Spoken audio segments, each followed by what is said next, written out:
Good morning, good afternoon, good evening, or assuming everybody. This is Eagle Eyes on Tech. I am Eagle Falcon, back from Thanksgiving. That's right, we have a Thanksgiving week episode.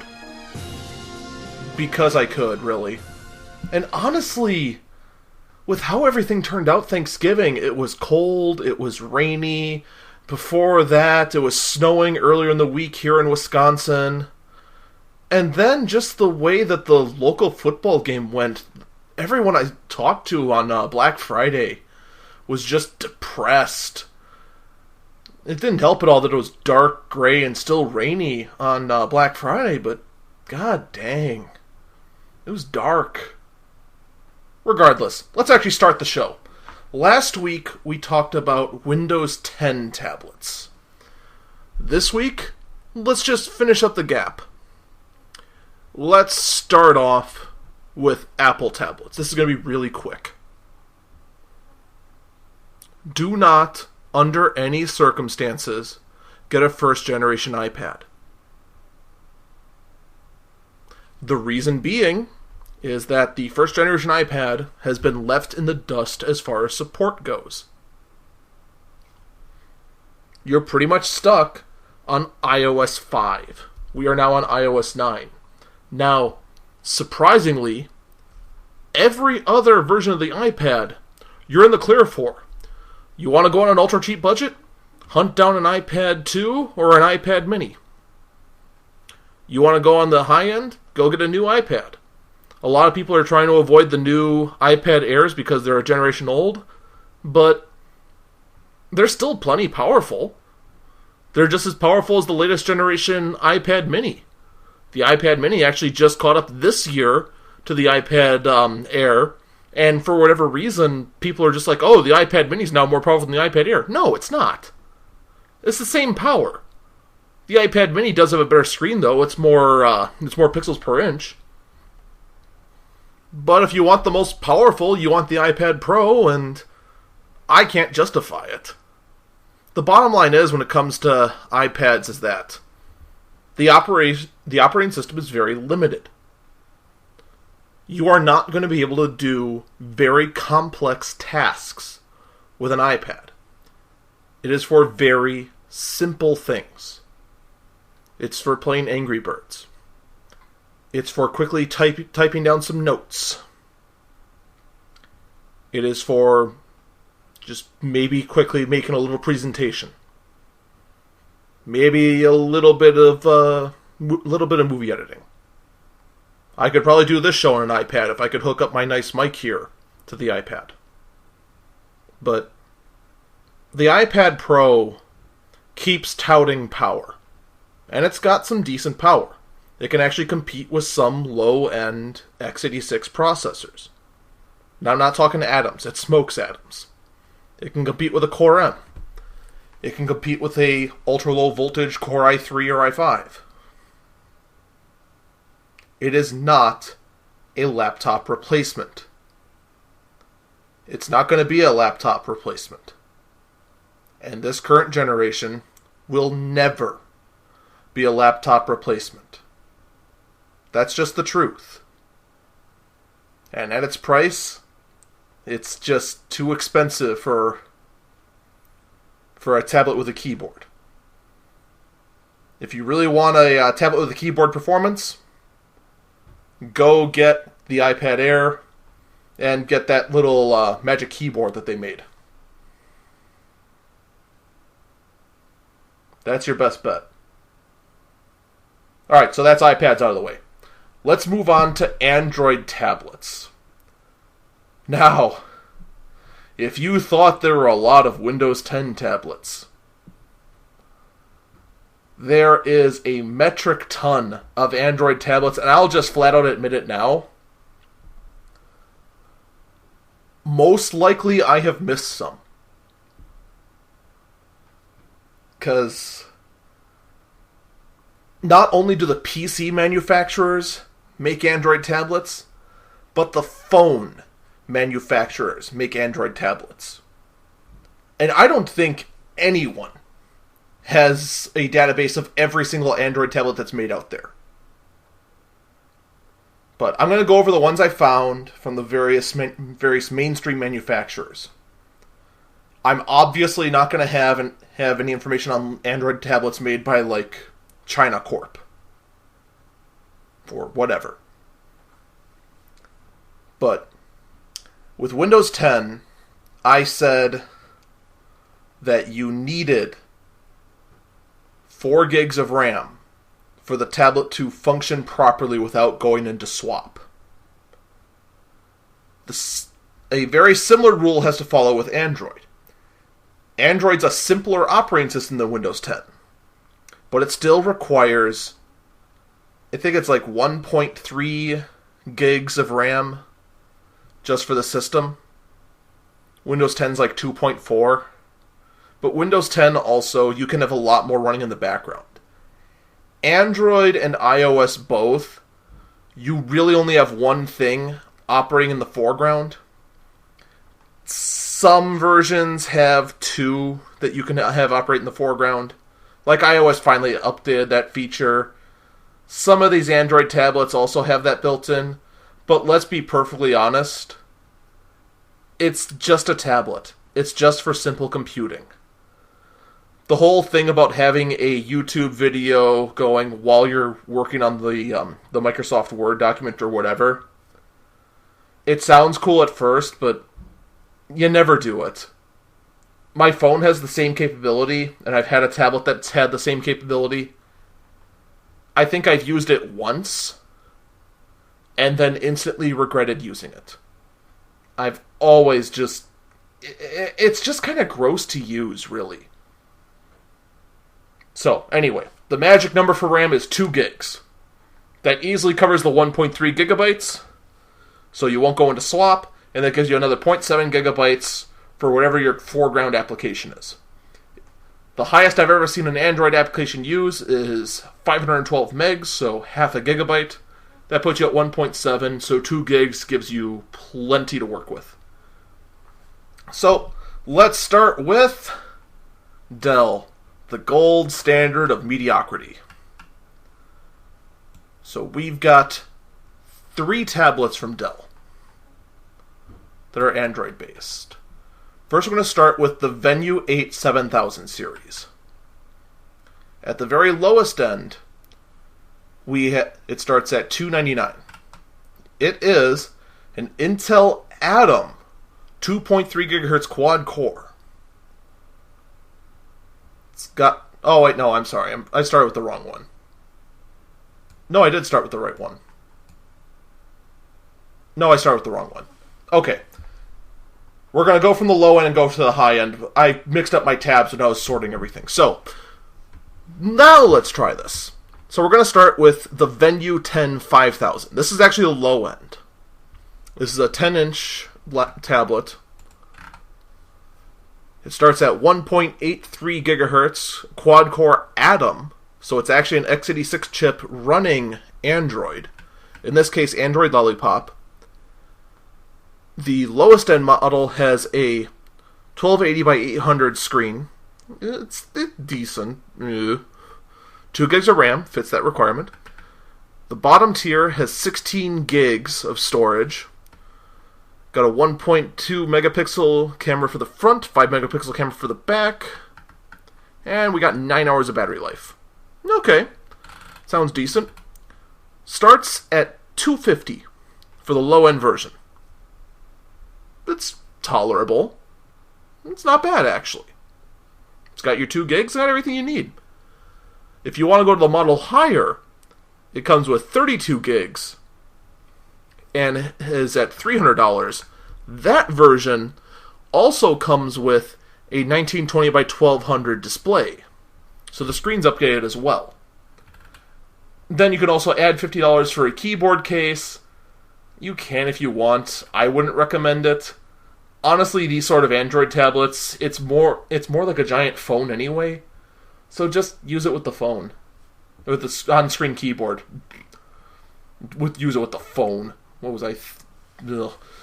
There's also a LTE version. That's the 32 gig model for $399. I wouldn't go for that. $100 for that, you could get a phone for that, for the additional money. It just seems kind of excessive just to have an LTE modem in it. So, I think that's actually really good. I mean, it's not bad at all. I mean, even the keyboard case looks kind of nice. Looks like a full-size keyboard, kind of snaps on. The tablet does look kind of chunky and blocky. But, you know, for the price, it's not bad. Alright, let's move on to the higher tier ones. So we move on to the Dell Venue 8 7000 series. This is the higher end model.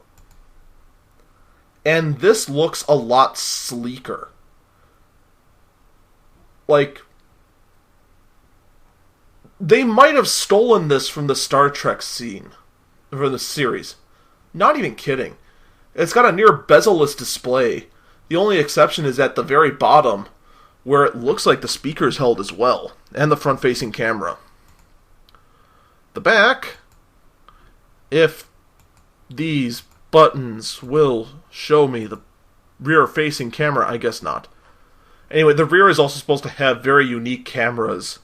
That's supposed to have like the Litro feature, if you ever heard of that. It's where you take the picture and then focus the picture afterwards. It's actually kind of cool. Very gimmicky. I don't know how practical it is in real life, but really cool.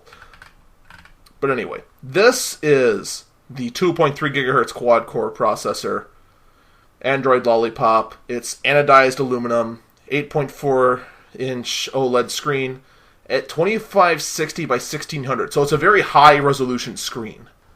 Way higher than you really need, but you can't really go too high with... I mean, it's just Android.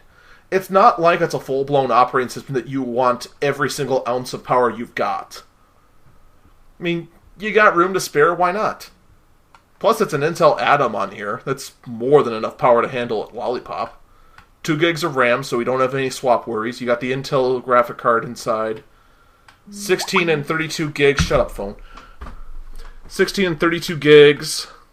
You got 2 megapixel front camera and 8 megapixel rear, which they just say it's called depth. That is that's the Litro feature I was talking about. That is a terrible gimmick name. I tell you what. 9.5 hours of battery life. And this thing starts at $300. It's okay, I guess. I mean, it's very high-end hardware. $300, though, to me, seems like a cutting-off point. I don't know. I guess it's really average the more I think about it. I miss back when Dell had decent Windows 10 tablets for like $250. But you know, this is also real high-end stuff. I'm kind of torn on it, really. The more and more I think about it, the more and more it's just... ugh. I don't know. I have a lot of mixed feelings about it. But just like the other one, $50 more gets you the 32 gig version. There is no upgrade in hardware going to the 32 gig version. So honestly, if I were to go with this, I would just stick with the 16 gig version. Unless this was going to be like a mobile media system. And even then, you have a micro SD card reader on these that will support up to 512 gigs. So actually, I can't think of a single reason why I'd go with the more expensive model. Just go with the $300 model, the lowest end you can, and just be happy forever. So we're going to move on to the last one that Dell has, the Dell Venue 10. And wow, this is a tablet.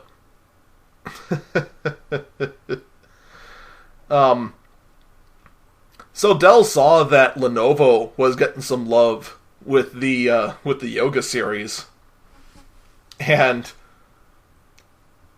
so it looks like a nice sleek laptop, and then at the bottom, it looks like someone attached a sound bar to the very bottom of it, and there's a magnetic keyboard that can latch to it, and Yeah, it looks like a laptop almost. It actually kind of looks like a halfway decent laptop. I don't know why this isn't a laptop. Why isn't there a Windows 10 tablet running this layout? That'd be so much cooler than this. Anyway, actually to the specs. It runs an Intel Atom 2.3 gigahertz per core, quad core. 10.5 inches, 2560 by 1600. Is that the same resolution as the last one? It is. So it's the same resolution, so it's less pixels per inches than the smaller one, but the screen resolution is so high, it doesn't matter. You got 2 gigs of RAM on this one as well. You've got the graphic card, you got the Intel graphic card in there. 16 gigs and 32 gigs. Battery life is 7 hours on this, so you have less than the 8-inch. That's an important thing to note there. But you do have the micro SD card reader again. So, this starts at $400. And you're paying an additional $50 if you want that. Oh no, you are paying $130 if you want the cool keyboard attachment. I'm having a hard time finding info on this if the keyboard runs off additional power or if it's Bluetooth. I can't tell. My phone is going insane, and I wish it would shut up.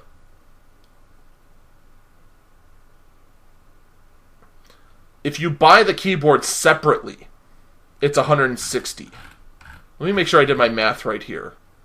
Are they actually trying to save you money by pairing...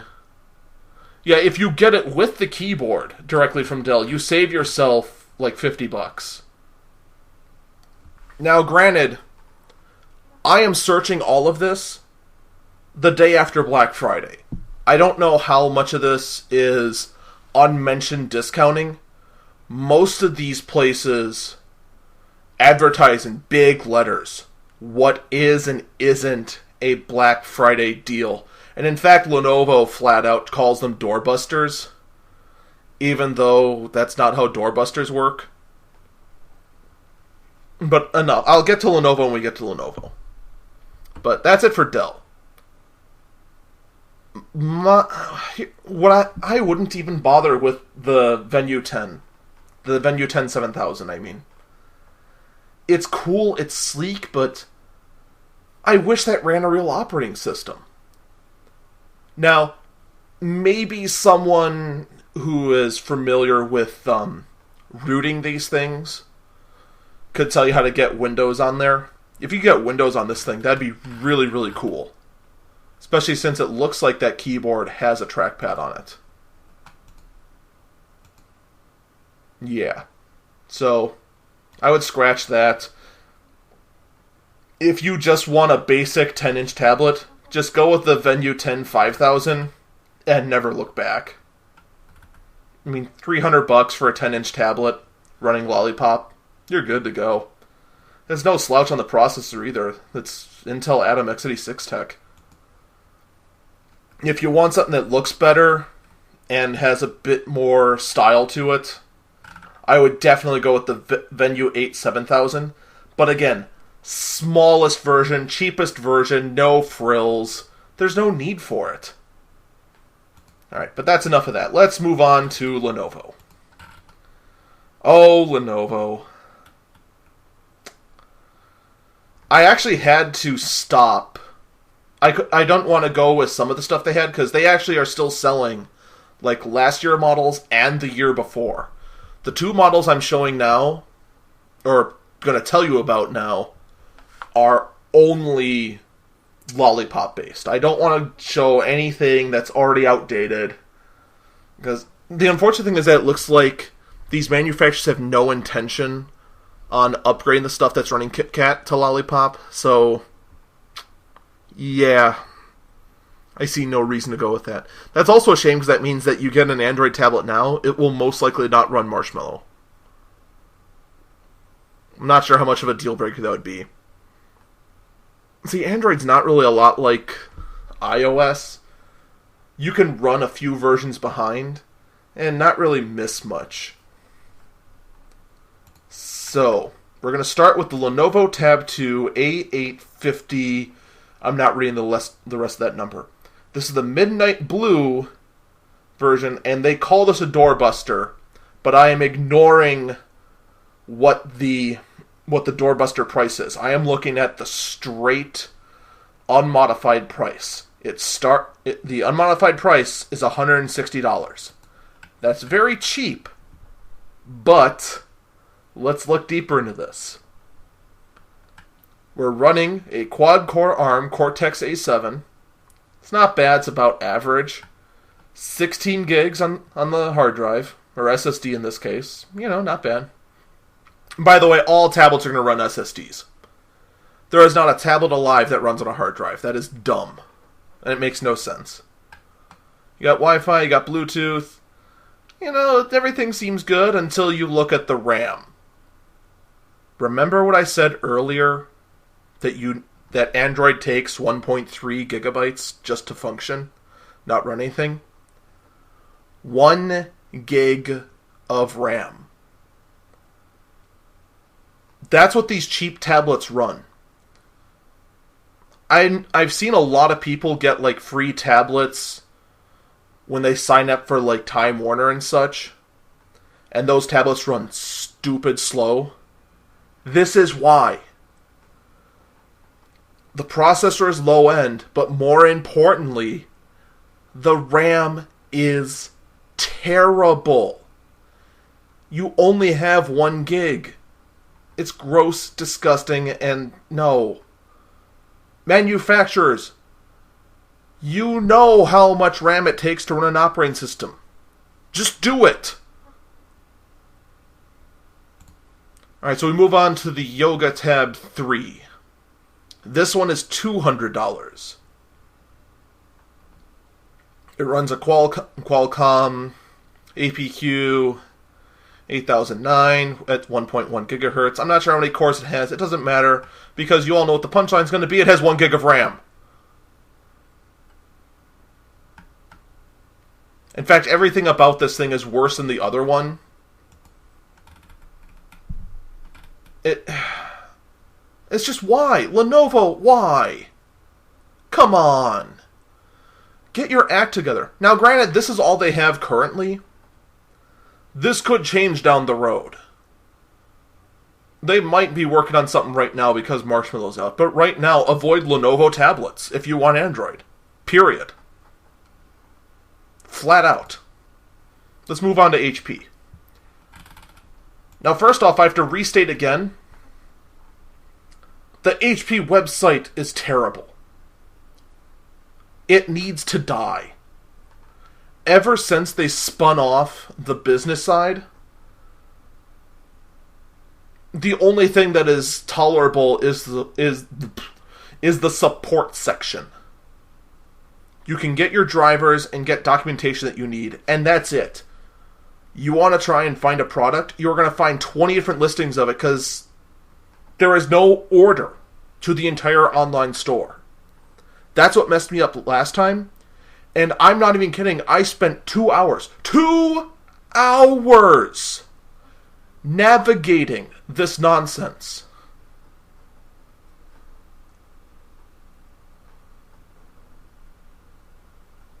Okay, then. Just now, all of a sudden, all those text messages that my phone was distracting me with just showed up on my watch. So, we're going to move on. I have the HP 7G2.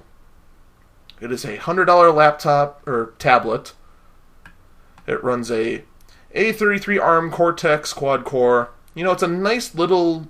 It's a very cute, cheap ARM processor.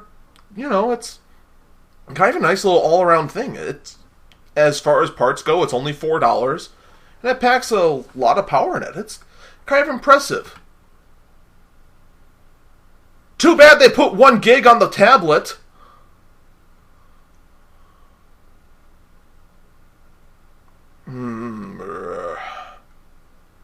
In fact, why even bother talking about it anymore? Yeah, you got 5 hours of battery life. That's also bad. There's only 8 gigs of storage. That's really low, even though you have a micro SD slot. Who cares? Why even bother talking about the rest of it? Oh, the micro SD card's only expandable to 32 gigs. That's also terrible. This whole tablet is terrible. Let's ignore it. Let's move on to the HPE 8G2 tablet. The 8-inch version of it. We got more storage, we got better battery, we still have 1 gig of RAM, it's terrible, move on. So now we move on to the HP Pro Slate 8. A $470 Android tablet. Runs on a Qualcomm Snapdragon, an actual high-end ARM processor, 7.8 inches. This one actually has 2 gigs on it. 32 gigs internal storage, got NFC. We have a 21 watt per hour lithium polymer battery, a 1 micro USB slot, we have a micro SD slot. It's got DTS sound, front-facing speakers. That is one feature that needs to be more commonplace. Even Apple doesn't do this yet, and they really should. I don't know why. Why is everyone shying away from front-facing speakers? If I'm holding the tablet up to watch a video, I want the sound to be facing towards me, not towards the people that are left and right of me. It makes no sense. At least HP has the right idea here. It weighs under a pound. Has a 2 megapixel front-facing camera and an 8 megapixel rear-facing camera. You know, it's a decent tablet. Expensive, but it's good. I think I'd rather go with one of the Dell ones, to be quite honest, because those were both good and cheaper. I just don't think that, $170 more is justifiable. And the tablet does look very nice. It does, but not for that kind of money. So we're going to finish off with the last HP tablet, which is just the same as the last one except 16 gigs for $450. So it's $150 premium to be able to have front-facing speakers. No. Just no. Alright, that's it. That's it for that. I'm going to take a quick break, and we're going to move on. We'll be right back.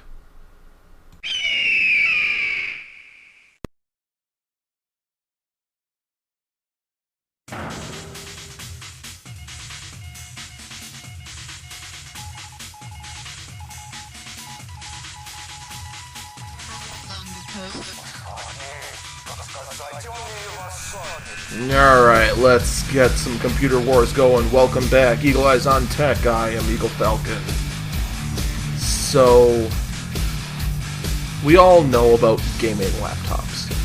Everyone has their opinion about them, and everyone knows that you're not going to be able to afford it unless you are willing to shell out some serious cash and dip into some serious savings, and you seriously need this for whatever reason it might be. Not really anymore. Now, granted, if you want to go with the top tier Alienwares, Falcon Northwest, whatever it might be, that's just, or the MSI Titan, that's another big one. Those big honkin' 17-inchers that weigh as much as a small child, and rockin' dual graphic cards, quad-core, top-tier Core i7, Black Edition. We're going to be looking at budget gaming laptops. And yes, they do exist. In fact, some new ones recently came out. For this first one, I'm going to start with one that is old. It's been out for a bit. That's the Lenovo Y50. This was the one I think kind of started this trend of just barely squeaking by gaming laptops. Now this one is old, it's only running a Haswell processor, so it's due for a refresh very soon. Unfortunately, I don't think Lenovo's going to be doing it until next year. So, I'm not entirely sure why I'm even including it, really. I guess just to show what the other two competitors put to pin against this thing. It's running a Haswell 4th generation Core i7 at 2.6 gigahertz per core. So not the best Core i7 from that era, but definitely enough to get gaming done. Hands down, easily. Got an NVIDIA GeForce GTX 960M. A respectable graphic card. You can definitely run just about anything on that. Not at max settings, but you can run anything on that. 8 gigs of RAM. 15.6 HD screen, LED backlit. 1920 by 1080. We have a 1 terabyte, 5400 RPM hard drive. It does have an SSD cache that we're going to ignore, because it's not going to matter too much. We have a very low power battery on here, only 54 watt hour. And again, who cares? It's a gaming laptop. You're going to plug it in anyway. This thing starts at $1,400. That's a little bit on the high side, but nothing compared to your $3,000, $4,000, $5,000 Alienwares or MSI Titans or anything on the Falcon Northwest site. Definitely outperforms a MacBook Pro. How many times we're going to make fun of the MacBook Pro for not being a good MacBook Pro? But, you know, I'm already to tell you now, that's the loser of this. Hands down. That is definitely the loser of this. So we're going to move on to the next newest one. And that is the Dell Inspiron 15 7000. Now, I know what you're thinking. Why did I let an Inspiron into this? Hear me out. Just hear me out. This thing is not like the other Inspirons. This actually has decent guts. In fact, just looking at it, kind of reminds you of the old XPS line, where Dell just kind of tried to make a normal consumer laptop a bit more nerdy by adding red on it and selling it as a gaming laptop by actually putting real guts in it. It kind of reminds me of that era. And in a way, it kind of is. We're rocking a 6th generation Intel Core i5 6300 quad-core processor in there. That's 4 cores, 3.2 gigahertz on each core. No hyper-threading, though, on this particular version of it. Now, you can upgrade to a Core i7 and get hyper-threading. For those of you who don't know what hyper-threading is, basically, it means just about nothing. It means that there are virtual cores in there. For every one physical core in there, there is a second virtual core to go with it. For certain high-end applications, you see a performance increase with hyper-threading. Some games you might see a slight edge, but no. Don't even bother. There is no reason to go for a processor upgrade just for hyper-threading. Now, going for this particular processor upgrade for $100, you do get 300 more megahertz. So, it's a little bit faster. There is that. So anyway, let's get back to the subject. I'm only going to look at the bottom line of it, because it actually outperforms the more expensive Lenovo. So we've got a 3.2 gigahertz Intel Core i5 in there. It's up to 3.2 gigahertz. So the base clock's lower, but it can turbo boost. It can turbo boost up to 3.2. And that's the unfortunate thing with the way they advertise it. They only put up the top speed it can go, which is dumb. It has 8 gigs of RAM in there, just like the Lenovo. A 1 terabyte, 5400 RPM hard drive with an 8 gigabyte cache. Again, don't care about the cache, but it mirrors the Lenovo one exactly. We have an NVIDIA GeForce GTX 960M with double the RAM on it. The Lenovo only had 2 gigs of GDDR5 on it. This one is 4. You've also got a 15.6-inch 1920 by 1080 anti-glare LED backlit screen, pretty much just like the Lenovo. And you have a 54 watt per hour battery. So it has more battery life than the Lenovo one. But that doesn't matter much, because if you're going to be gaming on this, you're going to plug it in. Or you're only going to game for about a half hour, if that. The price on this one, and this is the straight price, no Black Friday discounts, $800. That ain't bad. Like, the Microsoft Surfaces were about that price, and they did nowhere close to this kind of guts. Now, granted, you may want to invest in an SSD. Most like this one has an M2 on the inside, so you can add an M2 SSD as your main boot drive. So if you're a little computer savvy, you can kind of upgrade that yourself. And you'd probably only be spending about $100 more, tops, for that. And you'd have a really solid machine. That hard drive's really its weak spot. But for $800 to have that kind of horsepower, that ain't bad. Not in the least. So what's our final competitor?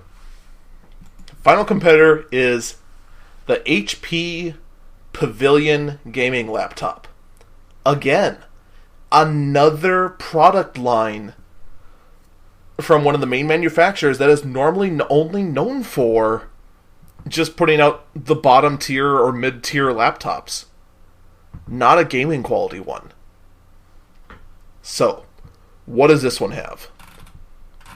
It has an Intel 6th generation Core i5-6300HQ CPU, quad-core, just like the Dell laptop. 8 gigs of RAM, just like the Dell laptop. A 15.6-inch HD Brightview wide LED backlit screen. 1366 by 768.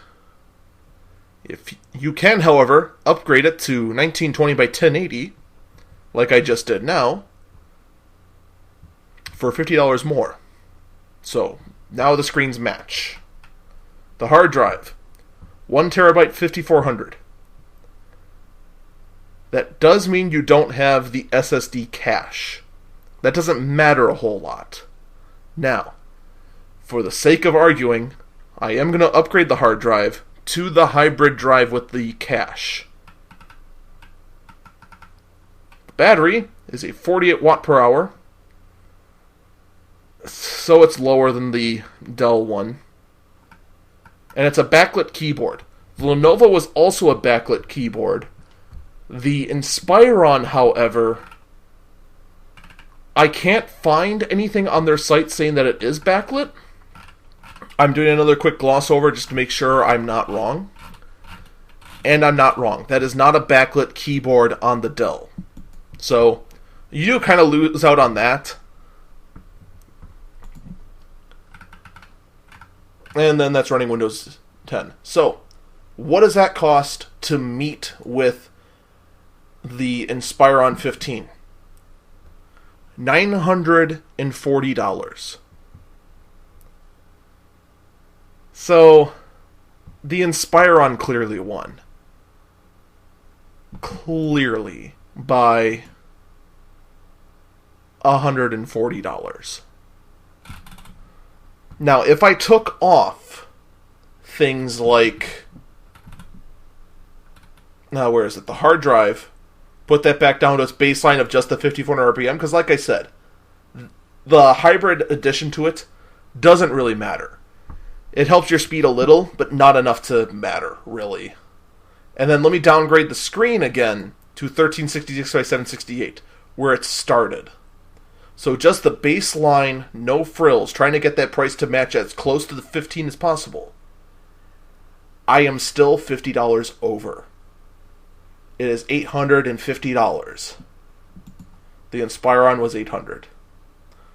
So Dell wins this one. And I gotta say, where was Dell hiding this thing? This seemed to have come out of nowhere. And you look at the guts of this thing, it does look like it has Alienware DNA in it. Or at least some of their Dell Precision line. Dual fan system, both of them hiding the processor and graphic card under the keyboard. It has stands on the bottom, so that it draws air from underneath, belches it out the back. The hinge is put in a way so that the screen does not block the vents.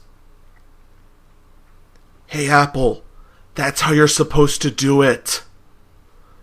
There is also even a side vent. Kind of borrowing a little bit of DNA from HP. HP workstations were known for that, having a side vent as well.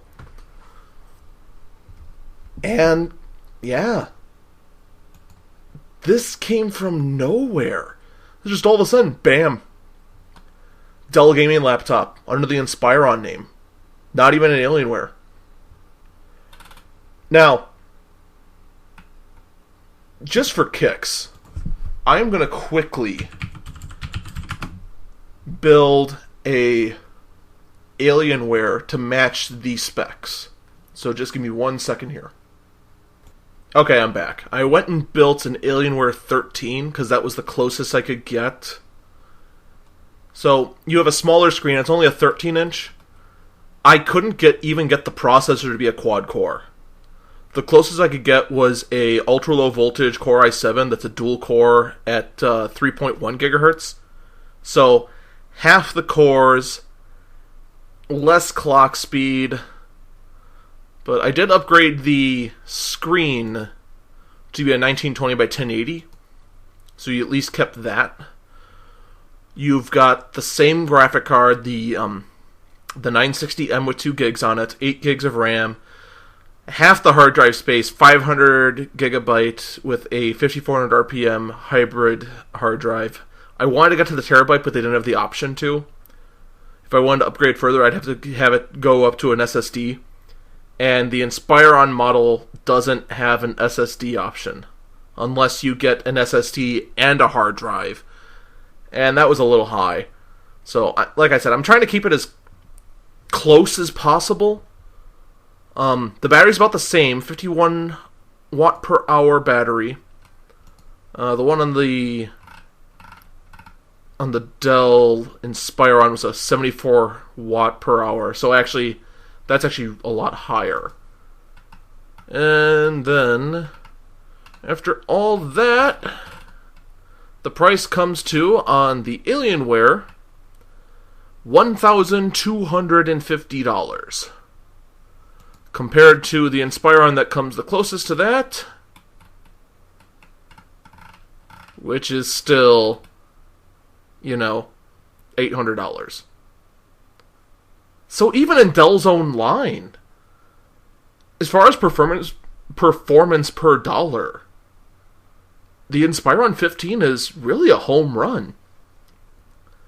The only thing is that the body is most likely some form of plastic, so you lose a little bit of quality there. Otherwise, why not? I mean, if I was on a tight budget and I was going off to, college or going to be on the road forever, I'd go for something like this. I would in a heartbeat. It's nice, it's cute, it's portable. Why not? So, clearly, this is a home run hit. And so, our warring ends, and now we must go back to staring at tablets and hoping they have enough RAM inside. I'll be right back.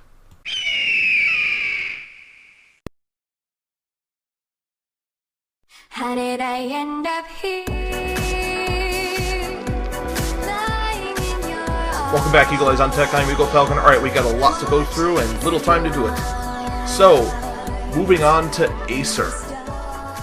We've got quite a few interesting tablets. Let's start with the Iconia A1. It's an 8-inch tablet, and it's got 1 gig of RAM at $100. So, save your money. Don't buy it. Next. We move on to the Iconia B1. Running Intel Atom, 7-inch tablet, 1 gig of RAM. Not worth your money, move on. I know it sounds like I'm rushing through these, but if they got 1 gig of RAM, it doesn't even matter what the rest of the specs are. There is no saving value in it. That's what I want to really get across here. If you want to know what suffering looks like, that's what it looks like. Acer Iconia B1. It's also got 1 gig of RAM. Avoid it at all costs. Now then, the Iconia 110, the B3 models. Again, 1 gig of RAM across the board. And now, finally, we get to a tablet that we can actually look at. The Iconia Tab 10 A3, A30, 81P tablet. I say that model specifically because it's the only one here that has 2 gigs of RAM. So, we're running an Intel Atom quad-core 1.33 GHz, 10.1-inch screen, 1920 by 1200, built-in Wi-Fi, 16 gig capacity, 5 megapixel camera on the back, 2 megapixel camera on the front, and 2 gigs of RAM.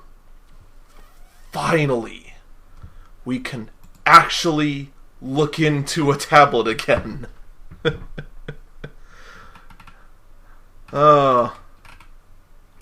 Now here's one thing that's annoying. They do not say what this is running on their site. It looks like, based on other sources I'm looking at, that it runs Android Lollipop. But I have no confirmation of this. It's a little bit of a problem. So, if you're going to go for this tablet, be very aware. Ask questions. In fact, you really should just ask questions anytime you buy a tablet. You want to make sure with Android that it has 2 gigs of RAM, and I guarantee you, if you ask the salesman if it has 2 gigs of RAM, he is either going to A, not know, or B, tell you it doesn't matter. If he actually knows how much RAM is in the tablet and is willing to tell you that, you found yourself an honest human being, and you should shake his hand. So, this tablet, they say it sells at $280. They also have links to other sites, like Newegg has it for $261.99. Tiger Direct has it for $265.99. So, you never know where you're going to find it at. Like I said, be cautious with this one. So now this brings us to the last Acer tablet. And this one, it tickles my technolust. It really does. The Acer Predator 8. I never thought Acer was going to make anything that would make me go, whoa. This makes me go, whoa. You really have to see this thing. I do recommend you go and Google up the Predator 8. This looks like something that Iron Man would have. It's a nice, sleek silver back with like little red accents in the back. It looks like it has a Decepticon logo, but it clearly isn't. It's got a camera right dead center and towards the top of it. It's got kind of dark gray chunks on the back of it that are nice and angular. On the front you have 4 red accented speakers on it. It's all brush metal. It looks so slick. I'm not sure how many chicks would love how this looks, though. I know a few that would like how... I know a few chicks who would enjoy how it looks, but I can't imagine there's going to be a lot of chicks that think that looks beautiful. Every guy is going to think it looks beautiful. I guarantee you that. Anyway, let's look at the specs.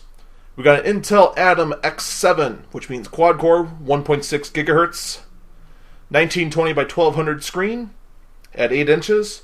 It's built-in Wi-Fi, 32 gigs of memory. It is a 2 megapixel front-facing camera. There is no expandable memory, though. That already has me a little... But it's LED backlit. It is, of course, multi-touch. There's wireless LAN. There's a touchscreen keyboard. There's a built-in microphone. It's running... It says it just runs Android. Trademark. So again, be aware. Keep a close eye on that. And then the rest of it's just kind of, yeah, whatever. The big push with this one is that it's sold as a gaming tablet. So let me just stop you right there on the whole concept that people game on Android. There are no serious hardware taxing games on Android. The sole reason you get a gaming laptop or a gaming desktop or anything built for gaming is because the additional power and hardware is needed to play the game well. Now, granted, you can play World of Warcraft on basically a toaster nowadays. But higher-end games like Fallout 4, like any of the Borderlands, anything with the word crisis in it, those sorts of games need hardware. Not so much Borderlands, that's actually kind of light. But Crysis definitely. Fallout 4 definitely taxes hardware. Any of the newer AAA games are going to tax your hardware. It's going to need a lot of CPU power, and it's definitely going to need a lot of graphic power. First off, this tablet doesn't have a whole lot of power. It's just a 1.6 gigahertz Atom. Granted, that's a lot for Android, but I've already covered other tablets here that have more power. The Dell Venue 10 and 8 have better atoms in it. There's no NVIDIA card in here. If NVIDIA actually does make an ARM chip that has their own graphic technology in it, that's not in here. It's just integrated Atom. Do not buy this thing if you think that you need this to game on a tablet. You don't. You flat out don't. In fact, I actually have a tablet in here that is better for gaming for completely different reasons. If you're going to get this thing, you're going to get it for the looks. And I actually would recommend getting it for the looks. It looks slick. And it actually doesn't cost a whole lot for that premium. It's only $300 for something that looks like it's $800. So that's going to go over here in my list of computers I recommend. In fact, actually, speaking of better gaming tablets, right here, the next one on my list, is the Shield tablet. This is a tablet made by NVIDIA. It has their own in-house processor in it. So, what do we got in here? We have the NVIDIA Tegra K1. It has a 192-core Kepler GPU in it with a dual-core 2.2 gigahertz ARM Cortex A15 processor. Now, every other tablet I've talked about was quad-core. This is only dual-core. But the clock speed is higher. In the end, that is actually going to perform better on the grounds that you don't multitask a whole lot. Where multiple cores help is when you're multitasking, when you're running multiple things at once. Like right now I have 16 quadrillion copies of Chrome open. I have Audacity listening to me right now. I have a game in the background that I was working on, but it's just kind of idling there. That taxes the CPU a lot. And that's why this rig I'm on has an octa-core system on it. It's got 2 quad cores in there. So for a tablet, something that can only run 1 or 2 applications at a time, a dual-core processor is still fine. There might be a few applications down the road when these operating systems like Android start seeing applications that can use multiple cores at once. Then the quad cores will start shining better. But for now, the dual core is just fine. I'm not sure if any of my rambling actually made sense, but it basically boils down to this. The more cores, the more things you can do at once. On a tablet, you're not doing many things. So then, the clock speed determines how fast you're able to do things. I still think I rambled too much there. We're just going to have to roll with that. So moving on. This system on a chip that NVIDIA has, this Tegra K1, also has 2 gigs of RAM. Fantastic. That's great. It has an 8-inch display, 1920 by 1200. It's got front-facing speakers. Yay. 32 gigs of RAM. This has Wi-Fi and... Oh no, I'm sorry. This has 16 gigs of storage with the Wi-Fi only model, 32 gigs of storage if you have the 4G LTE version. You got wireless, you got Bluetooth, you got mini HDMI, you have a micro SD card reader, that's great. You have micro SIM if you're on the LTE version, and 5 megapixel rear-facing camera and 5 megapixel front-facing camera. So you have a really good camera on the front, and that is the front camera is a lot more important on a tablet than the rear camera. If you're going to take pictures with your tablet, you're an idiot. Let's just get that out there right now. If you plan on taking your tablet out there to go take pictures with it like you're a photographer, you're an idiot. If you're a professional photographer and taking pictures with your tablet, you are an even bigger idiot. Seriously. Photographers. DSLRs. They still exist. Okay? Please. So the only one that matters is the front-facing camera for, like, web conferencing. I think I talked about that when I was talking about the Windows tablets. And this runs Android Lollipop. That's fantastic. So, how much does this cost? For the Wi-Fi only model with 16 gigs, $299. If you want Wi-Fi and LTE, you're at $399, and that's a 32 gig model. This is also going in my pile of recommends. $299 for a 16 gig, sign me up. So next on the list is the elephant in the room. The Amazon Fire tablet. Now, there are a ton of these. I looked through, there was like a dozen of these tablets. I'm not going to go through them one by one. I'm just going to flat out tell you don't buy them. A $50 tablet sounds like a great idea. It's not. There are better things you can do with your money. Here's the reason. They have 1 gig of RAM.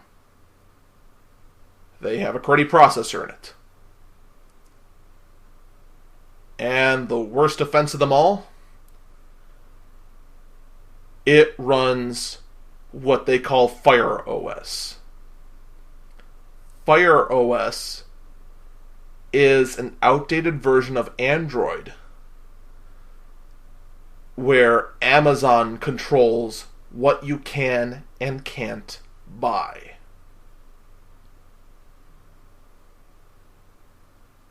Just no. Don't do it. Do not get the $50 model. Do not get the $69 model. Do not get the $150 model.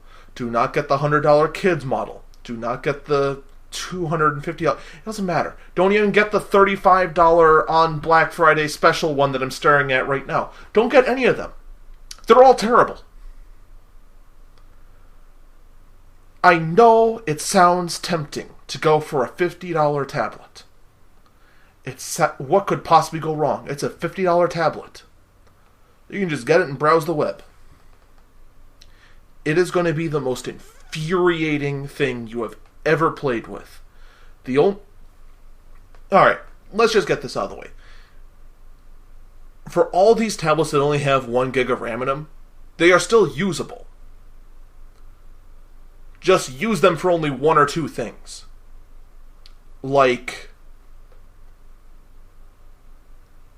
for groups that I go to, I bring what's called the Jackbox Party game. And it's a quiz game where you use your smartphone or a tablet as the controller. That's fine for this. If you want an alarm clock, that's fine. If you want to mount it to the wall and use it as a picture frame, a digital picture frame that you change every once in a while, that's fine. Go for it. If you want this to be your daily driver of going on the go, watching movies, playing some music, or those sort of things, like something you're actually going to use a tablet for, do not get this. Do not get any of the tablets that have 1 gig of RAM in them for it. It is terrible. You will hate yourself forever. You are going to wonder why you wasted your money. Just don't do it. Just don't. So now we move on to the Nexus. So, here's what baffles me. The Nexus 9 is the only Nexus that's out right now. What's a Nexus? The Nexus is Google's flagship line that they contract out to other manufacturers to make it, and then they sell it under their name, and it only has pure Android on it. When you get Android from other manufacturers, like with the Shield... Oh, I forgot to mention what the big thing with the Shield. Let me actually get back to the Shield real quick. So one thing that makes the Shield tablet really interesting is not only that NVIDIA processor in it, but it also has access to what's called Grid. And I think they changed the name now. What this means is that it can connect to outside servers, and you can play PC games on it by using another controller. Like, you can get a wireless controller that connects to it, and you could play, like, Fallout 4 on it, if you were subscribed to Shield. It's a cool concept, and that's probably a better way to go about it than what Acer is doing, which is just putting mediocre hardware in it and saying, yeah, whatever, you could play Angry Birds on it, or Clash of Clans. Don't play Clash of Clans.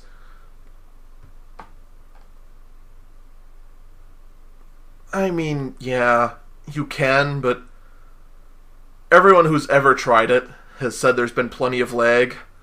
I've tried using Steam streaming here in my lab with my test bed, and it's never gone well. So anyway, the Nexus 9 runs pure Android. There's no ifs, ands, or buts about it. So this thing has not Lollipop, but Marshmallow. That's a big thing to note here. So you're running Android Marshmallow, or not, I guess. Their site actually says that it runs Lollipop, but it should get Marshmallow like any day now. The Nexus devices are always the first ones to get a new Android update. Every other device, their manufacturer has to push it out. And if you're on a phone, not only does the manufacturer have to push it out, but the carrier has to greenlight it. And if you're with Verizon, you know that's a pain. A royal pain. This is a 9-inch tablet. It's a 4:3 aspect ratio. So it's the same as the iPads. The rest of the ones I've talked about were a 16:9 or a 16:10. So those were widescreen tablets. This is a 4:3. This actually matches the iPad exactly. And in fact, the screen resolution matches the iPad Air almost exactly at 2048 by 1536. We got Gorilla Glass on this one. You got an 8 megapixel rear camera. Don't. No. No. I can already see you out there. You are thinking about using this thing as an outside camera. No. No. No. 1.6 megapixel front-facing camera. It's okay. 6700 milliamp battery. Not bad. You're talking, roughly 9 hours of battery life. And this thing is running the Tegra K1, the same processor that's in the Shield. So that's an important thing to note. Why is it an important thing to note? Well, it has 2 gigs of RAM, that's good. 16 and 32 gig capacities. So the price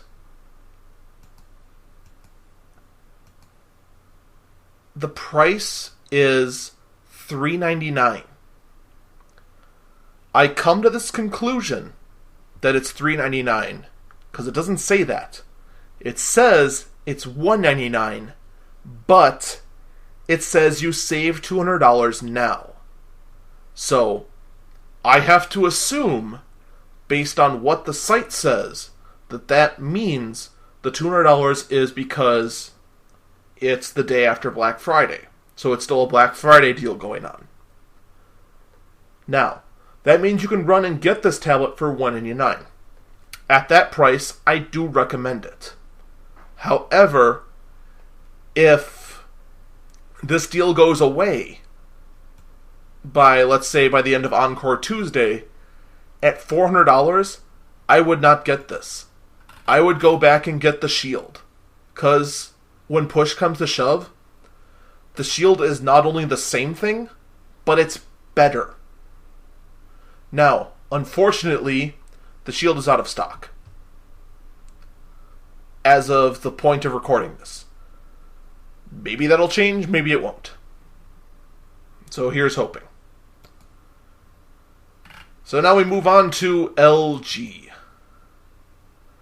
Oh wow, we have a ton of tablets from LG.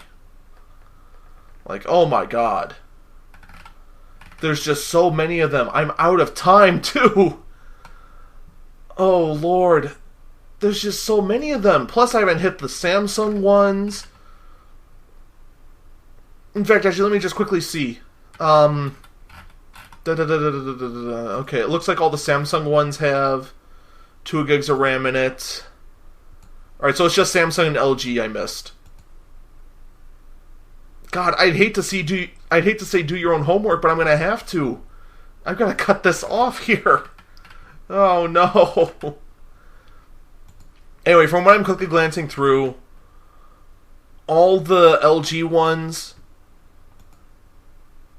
are hiding their price for starters. And they all have 2 gigs of RAM.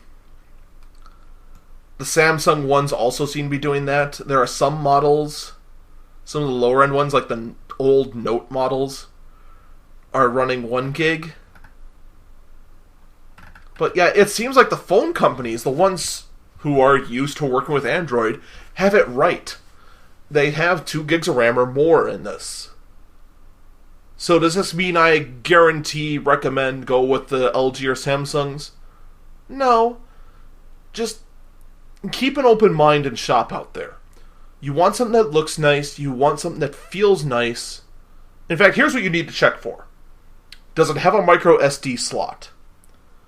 You really, really should make sure it has one. That way, no matter what the internal capacity is, you are set for life, because you can always expand it, double, triple, quadruple, or even multiply the storage by 10. In fact, even more than 10 in some situations. You want to check for that. Second, look at the battery life. You want to make sure that this thing, whatever it might be, has an average of 9 hours of battery life. If it has less than that, you're going to suffer. You might, if it has 8, you're still okay. Once you start getting into the 7s and 6s, you're going to start regretting it.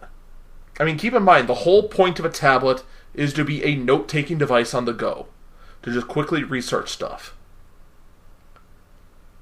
the last thing you need to check for is that RAM. And that's the hardest thing to find on all of this. Trust me, you gotta dig through the tech specs. Check for the RAM. It's gotta be 2 gigs or more. No exceptions.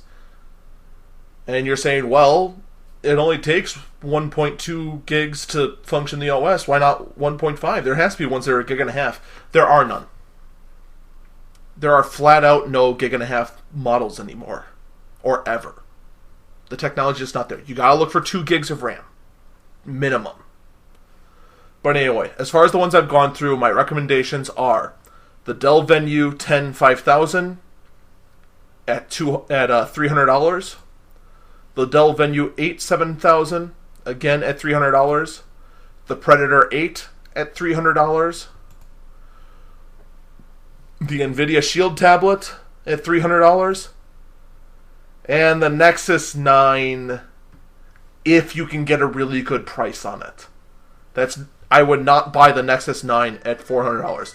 That's it. If you have any tech questions for us, email us here at eaglefalcontech@gmail.com. That's it from me. Enjoy your shopping. Happy Thanksgiving to all of you. And now that Thanksgiving has come and gone and we've all had spent time with our families, now we can happily look forward to Christmas. Seriously, none of this Christmas decorations up in October. That's just crazy, guys. Come on.